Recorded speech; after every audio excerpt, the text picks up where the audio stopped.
Okay, let's start with a little review. Что ж, начнем с небольшого обзора.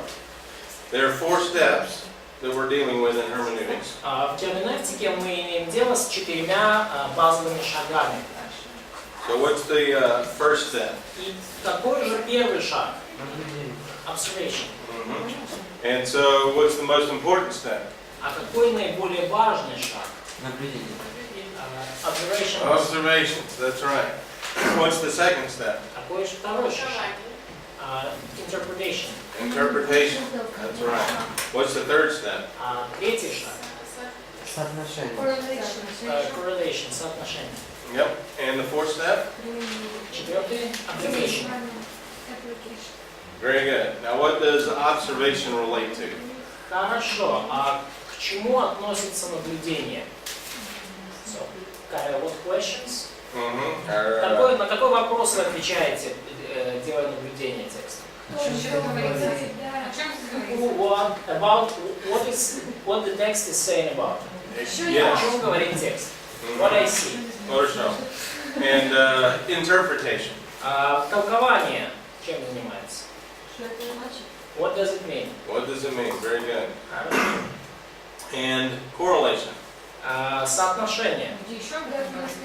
Where could we read about that also? I don't know if it's in this book. It's in Traina's book. Traina, that book. Probably they just figured it out by themselves. Yes. Но это не говорится об этом как в книге «Жизнь по книге», это об этом так говорится у Трайны, да? Correlation is related to how does it fit in all of Scripture. Соотношение задает вопрос, как это связано со всем написанным в Библии. And application. И какое же применение? How it's going to work in my life? Very good. Horizontal. Очень. How does it work? How does it perform? Да, то есть как оно действует в жизни. Gosh, you can hardly read the yellow's not a good thing. Да, как я могу это использовать? Okay. Now, how do we get there? We're in the observation phase. So, what are we observing in our picture to get meaning from God into our minds? Итак, как до этого всего добраться? Вот мы сейчас на этапе наблюдения, и наша цель – значение автора, чтобы дошло до наших умов также. We have 2 pillars of support. У нас есть 2 опорные колонны. Grammatic structure and literature structure. So we have grammar. То есть есть грамматика. And this is how the words fit together in a sentence. И это то, как слова вместе в предложении соотносятся. And literary structure. И есть также литературная структура. And this is the bigger picture. И это более такая объемная картинка. How does the author shape his message and get it to you? Каким образом автор свой замысел, свое послание оформил в литературном плане? So we've been working a little bit on the grammar issue. Мы немножко уже с вами поработали над вопросами грамматики. And we'll just touch on that for a few minutes this morning. И мы еще несколько минут этого коснемся сегодня утром. And then we're going to move to the literary structure. И потом мы более углубленно перейдем к литературной структуре. But big picture, we're still in the observation phase. Но большая картинка, да, мы все еще на этапе наблюдения. We won't get to interpretation until tomorrow. И до завтрашнего дня к толкованию мы даже приступать не будем. So, let's look at some components of observation. И давайте теперь рассмотрим некоторые компоненты, связанные с наблюдением. So we've talked about terms. Мы говорили с вами уже о терминах. And as we deal with various terms, we're going to want to look at routine words and non-routine words. И когда мы уже говорили с вами о том, как вот с терминами, и когда мы смотрим на термины, нам нужно отделять слова, so kind of oftentimes repeated words and rare words. Words that we just normal speech, and then the words that are a little bit different than normal. То есть нам нужно отличать, ну, как рутинные слова или слова, которые в обычном лексиконе, в обычном употреблении, и рутинные и нерутинные, напишите. Рутинные те, которые в обычном употреблении, это термины, да? И нерутинные это которые, ну, редко используемые. Это термины. Это термины, да, рутинные и нерутинные. And so we'll spend a little bit of time with some more ideas on terms this morning. И мы немножко времени с вами проведем, и по поводу слов еще несколько идей я вам дам. Now, word itself, does it have meaning? Но слово само по себе, есть ли у него значение? It could have a lot. Correct. It has a range of meanings. У него есть спектр значений, хотя правильно сказать, может быть много. The word becomes a term and has a meaning where? Слово становится термином и получает значение где? Yeah, in context. Context. That's right. So we'll deal with that first thing today. То есть мы разберемся вот с этой первой вещью сегодня. Then we'll deal with structure. И потом мы поговорим о структуре. And we'll start looking at the structural patterns in the books of the Bible. И мы начнем наблюдать над структурными закономерностями в книгах Библии. Then we'll look at some more literary forms. И мы потом рассмотрим еще немножко больше литературных форм. And then we'll just touch on briefly the atmosphere. И мы слегка коснемся атмосферы. For example, when Noah comes off the ark, what kind of atmosphere would you have? Например, когда Ной выходит из ковчега, какую атмосферу вы себе представляете? It's desert. That's right. Good weather. Yeah. At least good weather. Yeah. Maybe by that time. But there's death, there's mud, it's gloomy. Да, то есть, ну, представьте себе, да, вокруг смерть, грязь, все такое вот. Alright, so let's look at terms now. И давайте сейчас рассмотрим термины. There are routine and non-routine terms. Термины бывают рутинные и нерутинные. For example, in narrative, Например, в повествовании. people will speak, people will walk, people will go back and forth. Ну, то есть, so it's like speak, walk terms. Yeah, just Да. normal, То есть, normal ну, vocabulary. например, люди в любом повествовании что-то говорят, куда-то ходят, там, и вот похоже, что-то там, да, берут, кладут. То есть это обычные рутинные термины, которые мы используем, да? Понятно, да, идея? Говорить, делать, ходить. In addition to that, in the Bible, you'll also find non-routine terms. Но помимо этого в Библии вы находите нерутинные термины. For example, in Romans, you'll find words like justify, Например, propitiate. в послании к римлянам вы находите термины оправдание, умилостивление. Those types of terms are technical. Такого рода термины, они уже технические. Sometimes in poetry, you'll have odd vocabulary. Odd, weird. Да, okay. Иногда в поэтических книгах вы находите словечки очень, ну, странные. Ну, странные слова там иногда бывают. Sometimes poetry uses ancient words. Ancient? Ancient, yeah, that are so old that they don't use them. Иногда в поэзии используются очень древние слова, которые, ну, в обычной речи мы уже не используем. And sometimes we have, oh my goodness, what's it called? A hapax legomena. Hapax legomena, you say that in Greek? It's a one-time use word. We don't use the term, but I'll explain it. Okay, there are one-time usages of a word. Порой мы встречаем, it's not just in poetry, it's in general. Right, in general. Да, но порой, и это не только поэзии касается вообще, часто есть термины, которые только один раз за всю, ну, во всей Библии. For example, the word for God breathed. Например, слово богодухновенность. Theopneustos is the Greek word. Theopneustos, yes. Вот так оно звучит. Yeah, and so this is called a hapax legomena. И вот это вот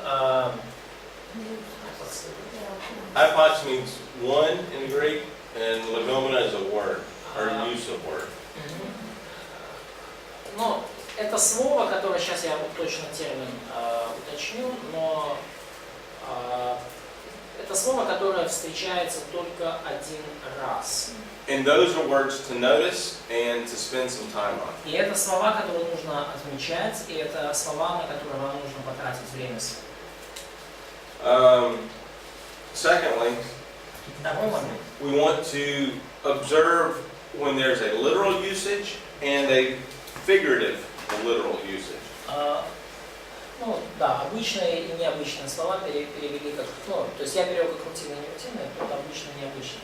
Но второй момент, который нам нужно наблюдать, это простой буквальный смысл против образного буквального. Now I want to say figurative literal, and I want to say it that way because metaphors have a meaning. И когда я говорю образный и буквальный, то я сознательно такая игра слов, потому что у метафор всегда есть значение. A metaphor has a very specific meaning. It has a literal meaning. У метафоры всегда есть конкретное значение, и оно буквальное. Even though the language itself is figurative. Ну, вы понимаете, что язык сам по себе образный, по природе своей. So let's look at some examples, first of all, of non-routine words. Ну, давайте рассмотрим примеры таких вот необычных, нерутинных терминов. Some of them will be recurring. Некоторые из этих слов будут повторяться. The author often will just speak normally and describe what he's trying to say. И очень часто автор будет говорить обычными словами, пытаясь описать то, что он хочет But сказать. over the course of a paragraph or over the course of a chapter, he'll say the same thing over and over and over. Но вы увидите, что на протяжении главы или абзаца он одни и те же вещи повторяет снова и снова. So when he says something repeatedly, that's something to pay attention to. И если вы видите, что одно и то же слово повторяется несколько раз, что автор говорит нечто, повторяя, то это нечто, на что надо обратить внимание. So in the observation phase of a passage, you want to note which words are being reused. И поэтому вот в части, в процессе наблюдения вам нужно внимательно наблюдать, какие слова повторяются. The second type are unusual words. А второй тип таких необычных и нерутинных слов – это необычные слова.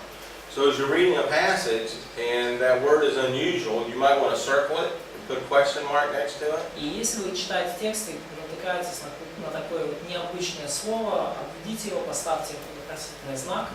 And perhaps you do a word study of that word. И, возможно, вы сделаете какое-то специальное изучение этого слова, там, слова. Maybe look at a Bible dictionary, a Bible encyclopedia. Можете посмотреть библейские словарь, библейскую энциклопедию. This is what commentaries, you asked about commentaries yesterday. Вот, как раз, Commentaries are good with this.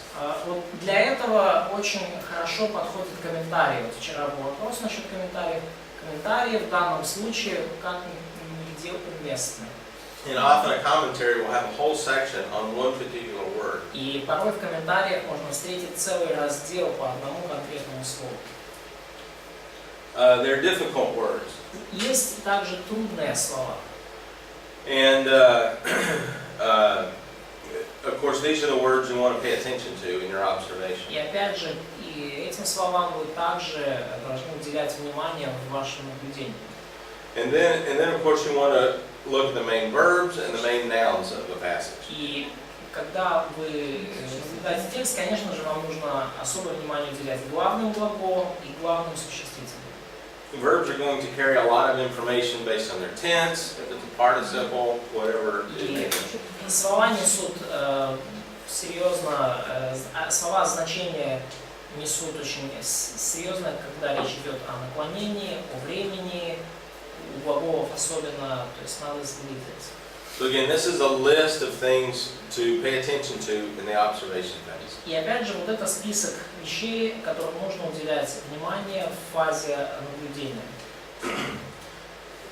Now let's look at plain literal versus figurative literal. Но давайте сейчас рассмотрим простой буквальный смысл против образного буквального. So when we're reading a text, we want to determine if the author is just saying it with plain language or if it's a figure of speech. То есть, когда мы читаем текст, нам нужно сразу определиться, автор это говорит просто обычным языком, буквально, или он использует образное выражение. Sometimes this is difficult to understand. И иногда это трудно понять. And obviously if you try to speak in another language, that becomes very difficult. И очевидно, что когда вы пытаетесь говорить на другом языке, еще и на другом языке, то это вдвойне трудно. I know that for interpreters, speaking English, sometimes I don't even know I'm using a figure of speech. И я знаю, что это бывает часто проблема переводчиков, потому что я порой даже и не замечаю, как использую образное выражение. See, it's normal to me because it has a concrete meaning. Для меня оно вполне нормально и уместно, потому что для меня оно имеет вполне конкретное значение. But when somebody tries to interpret it, he doesn't know what the meaning is. Но если кто-то попытается это перевести, то он не знает, в чем значение этого слова. Well, as Bible students, we bump into the same problem when we read Greek and Hebrew. И как исследователи Библии мы натыкаемся на те же проблемы, когда изучаем текст изначально на греческом или еврейском написанном. But the point we want to pay attention to is that metaphors and figures of speech have a literal meaning. Но какой момент мы хотим отметить? Всегда метафоры и другие образные выражения имеют буквальное значение, заложенное в них автором. For example, in English, we would use the term he's out to lunch, meaning he's not paying attention. He's out to lunch. Out to lunch. We would say he's out to lunch. That's a figure of speech. В английском есть такое выражение, там типа он отлучился на обед. И буквально это означает, что он просто не уделяет внимания происходящему. Он как бы в отключке. Это фраза. То есть отлучился на обед, но это не значит, что он на обед. Он просто как бы в своем каком-то. But he's in the room. He's in the room. He's just not paying attention. But he's not eating anything. То есть человек сидит в комнате, да, он просто не уделяет внимания происходящему, но он при этом ничего не ест. Но нас улетел, нас брошь. Шел в себя. Нас вороны ракуют. На западе вороны ракуют. Да. А в русском So in Russian and Ukrainian there are similar phrases. For example, he's counting birds, or he just flied away. That's right. He's not flying. Да, то есть он не летит, да, буквально, он не считает буквально в смысле ворон, да? But that phrase has a very specific literal meaning. Но у этой фразы есть совершенно конкретное буквальное значение. Well, we need to pay attention to that as we read Bible language. И нам нужно этому уделять внимание, когда мы читаем библейский текст. We can't take a phrase like that and make it mean anything we want it to mean. Мы не можем взять подобного рода фразу и вложить в нее все, что нам захочется. Now let's review a little bit from what we talked about a couple days ago.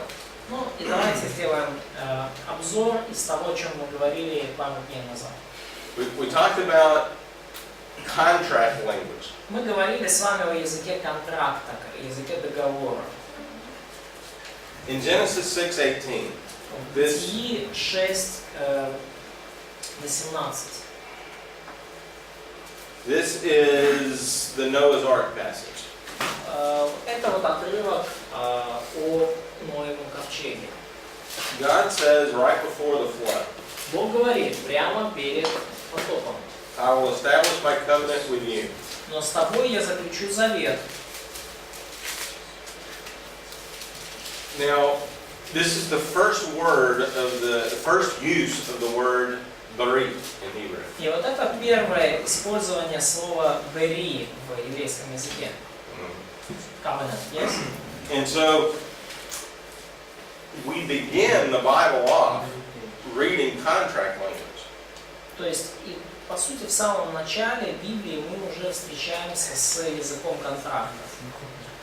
Now, is contract language literal or figurative?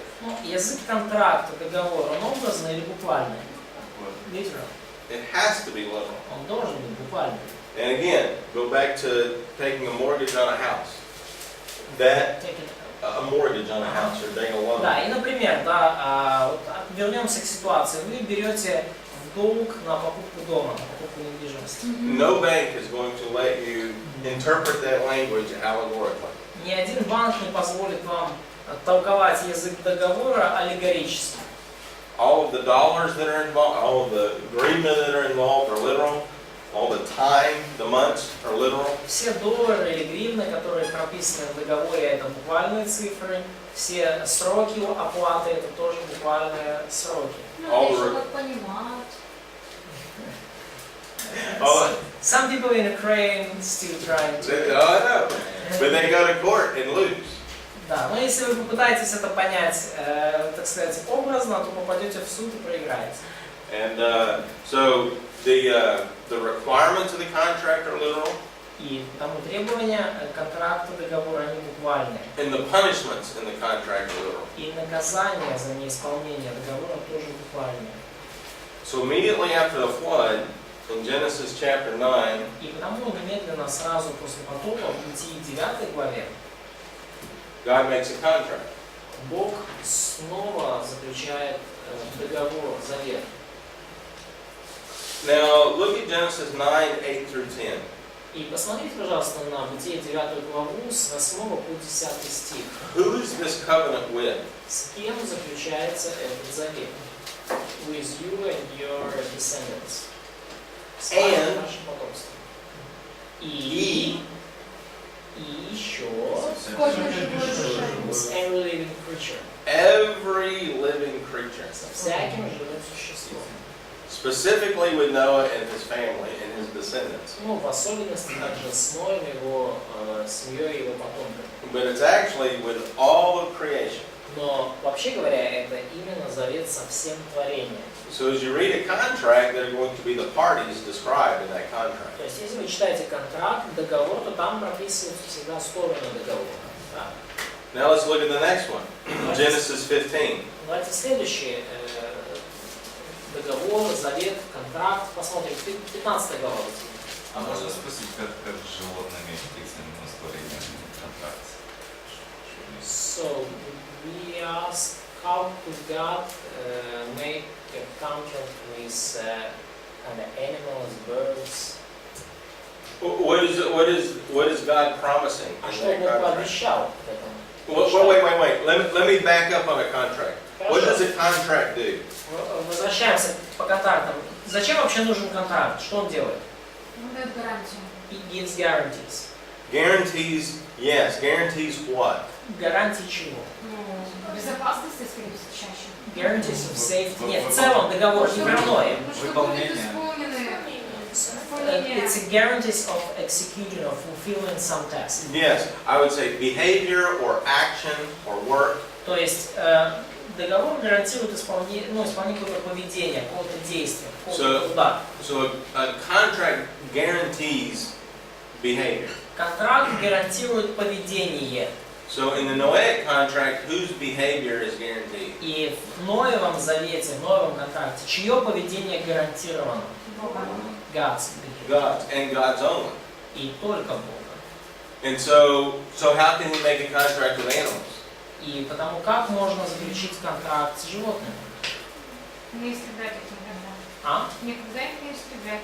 So God promised never destroy them completely. So the animals receive the benefit of God's behavior. То есть животные получают преимущество от поведения Бога. And so they are a recipient of the contract. Они получатели этого. So now in Genesis 15:12, И теперь в Бытии 15:12 we have another contract. у нас есть другой контракт. Ну, начиная с Бытия 15. Let's see.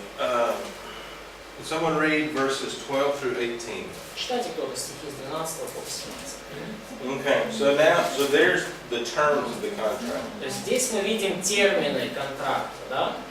So when we read the word in verse То есть мы 18, видим, я прошу contract, прощения, условия контракта, да? Условия. Когда мы читаем стих 18, do we understand those words to be literal or figurative? мы все эти слова понимаем буквально или образно.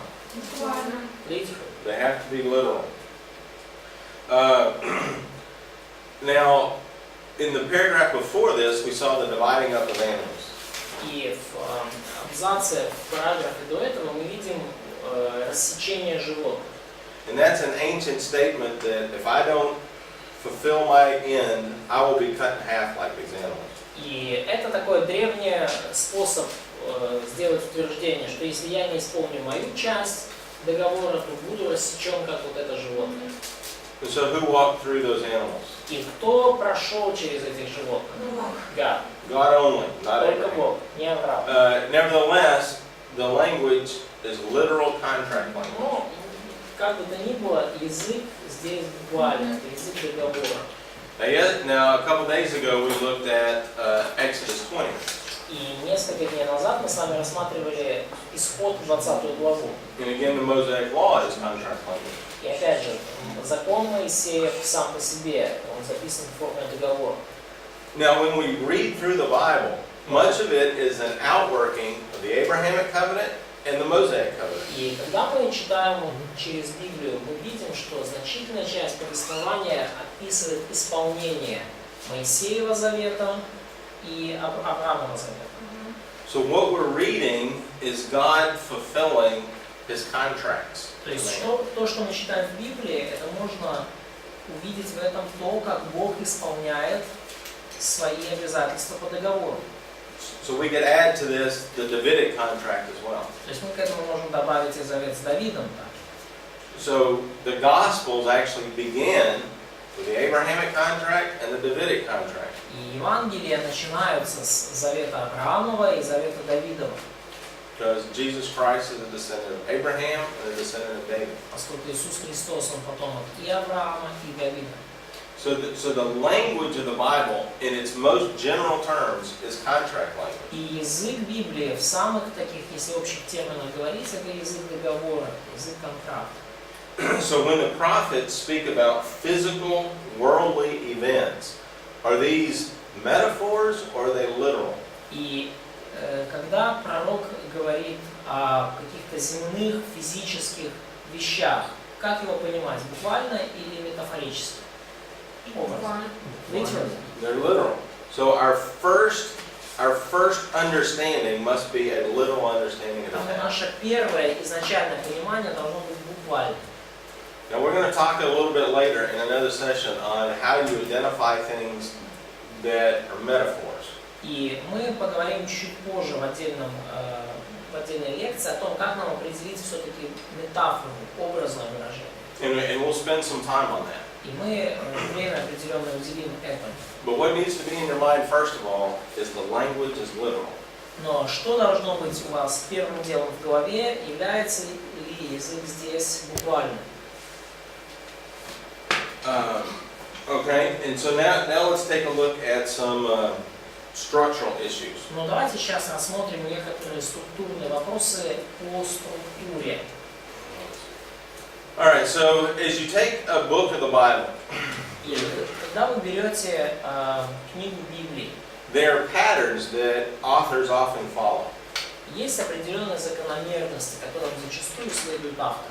And these go along with the words that we were using the other day. И это уже соответствует словам или терминам, которые мы как-то уже с вами употребляли. Now, some of the patterns are biographical. Некоторые структурные такие закономерности, или не шаблон, но как закономерности повествования, да, это биографические. In other words, the structure of the book deals with people. То есть структура книги имеет дело с людьми. This is the who question.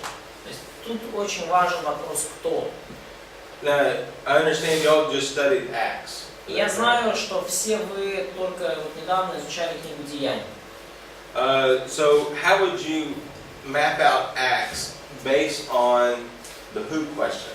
И как бы вы разделили книгу «Деяний», да, структурно на основании вопроса «кто»?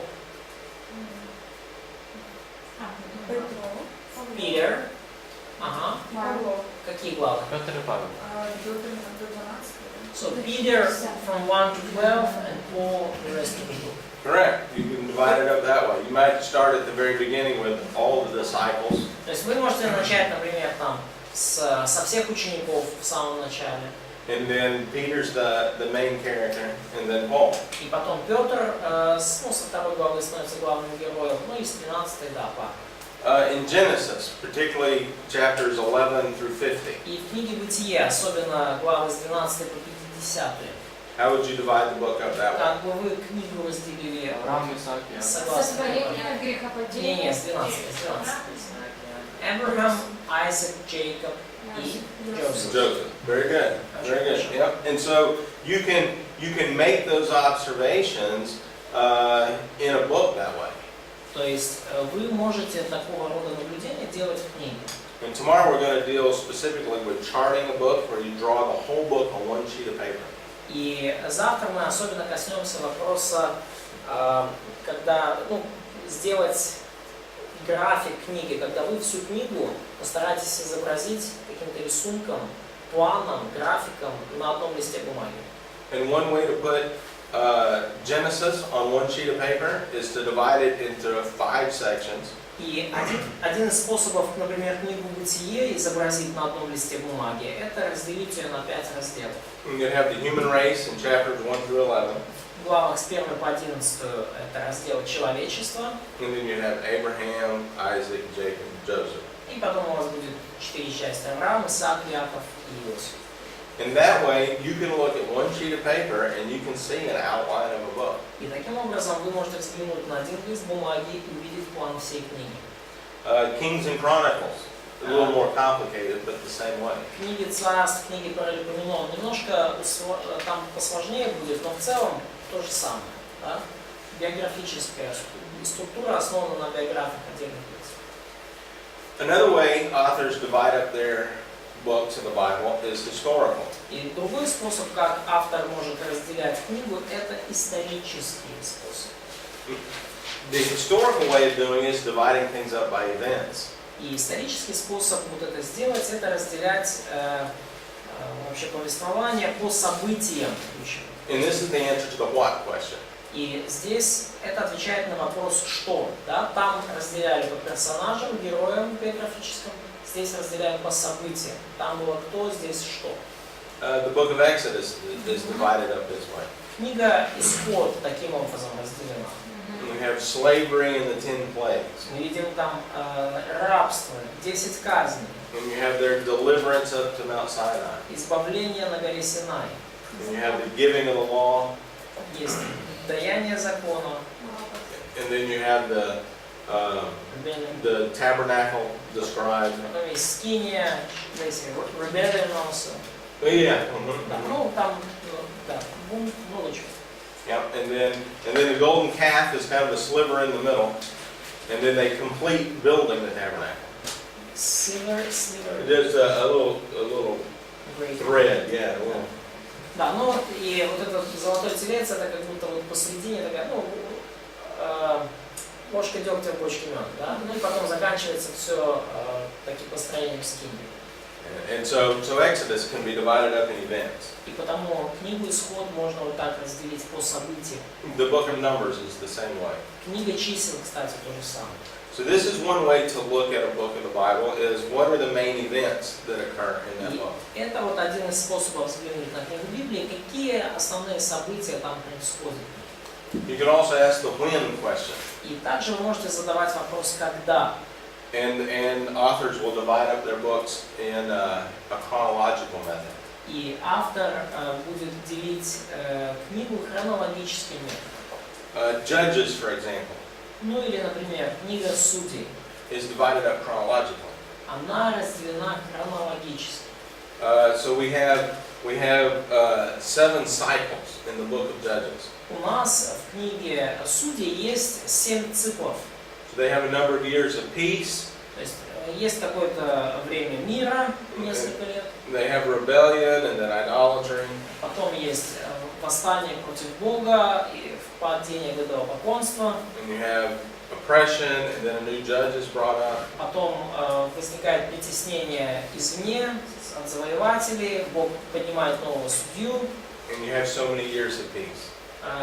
тот побеждает врагов, и у вас снова какое-то количество лет мира. And that cycle happens over and over and over in the book of Judges. Этот цикл в книге Судей повторяется снова и снова. Historical is more events, for example. Но в историческом, да, в разделении структурном больше акцент на события. For example, in Exodus, Например, в книге Исход. it's not necessarily in the order of time. То есть не обязательно оно вот, как по хронологии можно разделить, да? If you remember in Exodus 18, Jethro shows up to talk with Moses.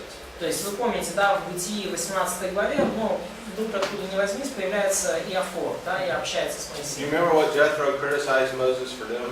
Помните, за что Иофор критиковал Моисея? Тесть Моисея. Много работы. Ну, you're doing everything by yourself. You just... He was administrating the law Да, by himself. да, то есть Моисей пытался собственными силами, закон, воплотить, да, то есть внедрить в сознание людей закон. That's chapter 18. When are the Ten Commandments given? Это в главе 18 описано. А где закон дан? В какой главе? From chapter 20. Chapter 20. So chapter 20 already happened by the time chapter 18. То есть к моменту, когда описано, когда случились события главы 18, закон уже был дан. То есть порядок не хронологический в исходе. Все, понял. Агаре. So that would be the difference Вот в between этом будет разница. Да? historical and chronological. Вот в этом разница между историческим и хронологическим. Another way to divide up a book would be geographical. Еще один способ разделить книгу будет географический And способ. this answers the where question. И здесь уже, понятное дело, ответ на вопрос «где?». One way to divide up Acts is by people, И один из способов разделить книгу Деяний – это по народам. and another way to divide it up is geographical. By people, by heroes. Один из способов разделить книгу Деяний – это по главным действующим лицам, по людям, географически. Еще один способ разделить книгу Деяний – это географически. So Acts 1:8 tells us we started Jerusalem, and then we go out, and then we go out. Деяния 1.8 рассказывает, как мы начали в Иерусалиме, а потом мы пошли дальше в Иудею и Самарию, потом пошли дальше ко всем. So when you see a lot of place names, this may be something that comes into your mind, is maybe I can chart this book geographically. И если вы видите описание множества различных мест, там, городов и так далее, то вам должно прийти в голову, а может книгу можно разделить географически. The goal of this is to organize the Bible in your mind. Цель вот этого всего, да, чтобы вы могли как-то в своем сознании Библию организовать. This helps you remember it, Это поможет вам ее запомнить, запоминать. and it helps you understand what the author is doing. И поможет вам понять также, что вообще здесь делает автор. Our fifth is the why or how question. Ну, наш пятый способ разделить это You can put ideas, and then why or how. Зачем, почему. So this is the logical way, and this is how many of the epistles are Это written. логический такой способ организовать, и таким образом написаны многие послания структурированы. Romans is the premier example of this. Ну, лучший пример это послание к римлянам. Ephesians is done the same way. Ефесянам соткано, построено таким же образом. То есть различные идеи, да, идут одна за другой. So once again, these are organization tools that the author uses. И опять же, I have these words. это все организационные такие средства, которые используют автор. There we go. This is the review part. Это просто обзор для вас. So the biographical way, we're dealing with people, and that's the big question. В биографическом способе мы имеем дело с людьми, и вопрос ключевой кто. And then historical, we've got events and stuff. В историческом, да, у нас события и что. And of course, chronologically, we have time or Когда. Хронологически это время и когда. And then Где? geographical, we have the place, где. Географически да, это место и где вопрос. And then the logical method. Again, this is how the epistles are mostly done. Ну и логически это идея. Почему? Ну и обычно именно таким образом написаны послания.